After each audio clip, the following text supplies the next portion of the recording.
ciidamo ka tirsan dowladda federaalka Soomaaliya ayaa deegaanka Booco oo qiyaastii 55 kilomitir dhanka koonfur kaga beegan magaalada Beledweyne ee xarunta gobolka Hiiraan waxa ay maanta ka fuliyeen weerar qorshaysan oo ay ku qaadeen kooxda argagixisada Al-Shabaab oo fariisin u ahayd muddooyinkii u dambeeyay. Weerarka ayaa waxa si wada jir ah u fuliyay ciidamo isugu jira nabad sugid military iyo boolis. In ka badan 20 ruux oo ka tirsan maleeshiyada Al-Shabaab ayaana lagu dilay weerarkaasi intii uu socday. Tira inta ka badan waa lagu dhaawacay sida uu xaqiijinayo gudoomiye ku-xigeenka amniga gobolka Hiiraan Mudane Axmed Cabdulle Cismaan inji oo warbaahinta la hadlay. bismillaah alxamdulillaah saaka warqabto saakato ciidamada dawladdu waxay ka howlgaleen deegaanka Booco oo nimanka nabadiidka oo argagixisada ummadda Soomaaliyeed dhibaateeyay ay joogeen. halkaas waxaa loo geystay khasaaro naf iyo maal leh, hub waa loo soo furtay. dad badan oo cadawga Soomaaliyeed oo dalkaani diinka soo duuleen waa lagu dilay. waxaan aad ugu xunnahay ilmo Soomaaliyeed oo soo qaldayaan marba ay leeyihiin waajahadayna been sheegayaan. waa dad Soomaaliyeed laakiin fikrad xun laga dhaadhacsiyo. halkaas marka loogu dilay khasaaraha ilaa iyo 20 ruux ama lagu dhibatay oo kuwii beenta dadku ku xukumayo dhahay sharciga islaamka dadku ku xukumaynaho maxkamad ku sheegooda u joogay iyo maleeshiyaadkii qoryaha city oo ayagana meel ay ku sheegayeen xabsi u joogay. waxa kale farxad ah halkaas dad 30 ruux ah oo isu duran ama baadil ay ku xirnaayeen waa laga deeyay. hubna waa loo soo furtay iyo rasaas.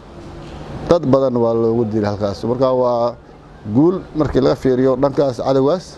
inkastoo dad Soomaaliyeed ay qaldeen ay yihiin oo wiil Soomaaliyeed ay qaldeen ay yihiin, laakiin dalkan iyo dawladnimada iyo diinka ninkii fidna ku ah in la dilo sharciga la waafajiyo waa waajib. ciidamada marka waa ugu mahadcelinaynaa shaqadii ay qabteen iyo howlgalkii.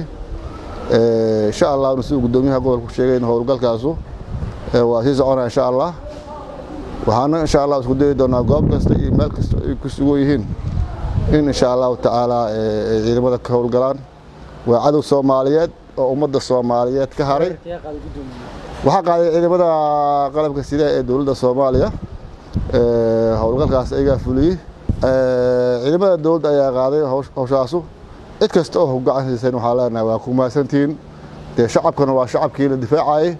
qof kasta oo Soomaaliyeed waxa ku waajib ah inuu naftiisa iyo maalkiisa difaaco. waajib ay ku tahay taas.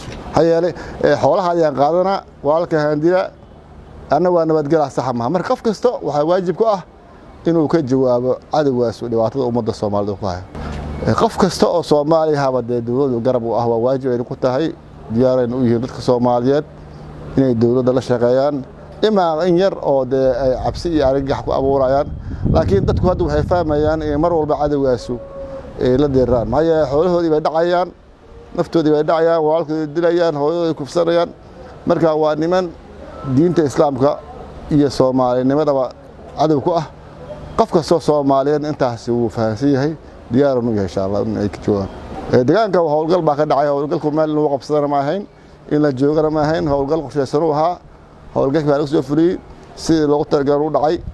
marka dan kale oo in la joogo hadda laga lahayna ma lahayn. shaqadii loogu talagalay waa lagu soo fuliyay. annaga alxamdulillaah wax dhibaato oo soo gaaray ma jirto.